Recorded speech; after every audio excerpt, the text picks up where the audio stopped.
Let's talk about the Federal Reserve, the central bank of the United States, and the ultimate puppeteer of your money. Their main job? Keep inflation in check and as many people employed as possible. Their biggest tool is control over interest rates. Setting the foundational rate, all banks use the federal funds rate.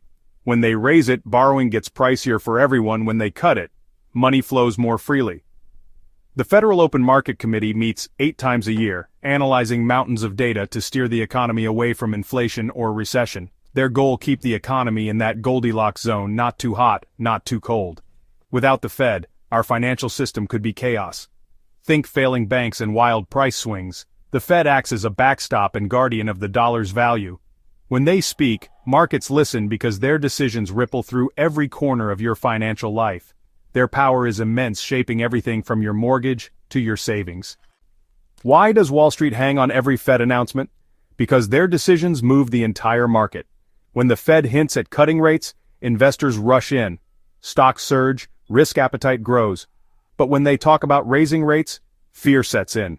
Borrowing gets expensive, spending slows, and stocks can tumble. Every word from the Fed chair is scrutinized for clues about the future. The stock market is always looking ahead, and the Fed's rate path is a key piece of that puzzle. Low rates fuel growth, high rates signal caution. That's why the Fed releases statements and holds press conferences, to guide expectations and avoid market panic. Their words are the market's weather forecast. How do Fed rate changes hit your portfolio? When rates drop, stocks usually rally. Borrowing is cheaper, profits rise, and investors chase higher returns.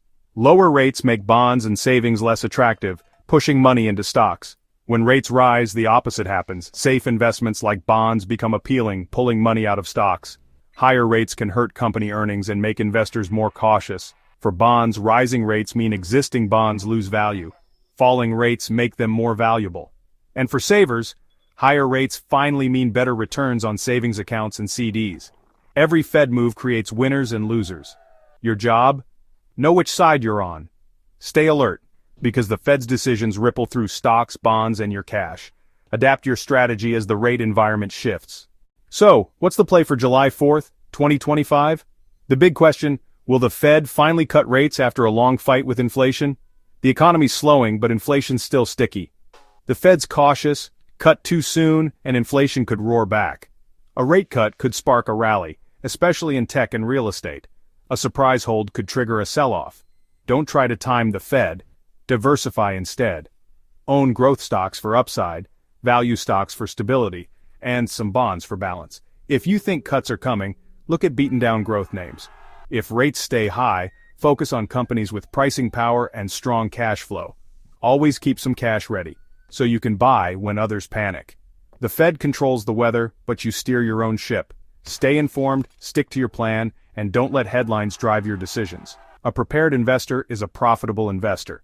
So get ready and don't sell in a panic.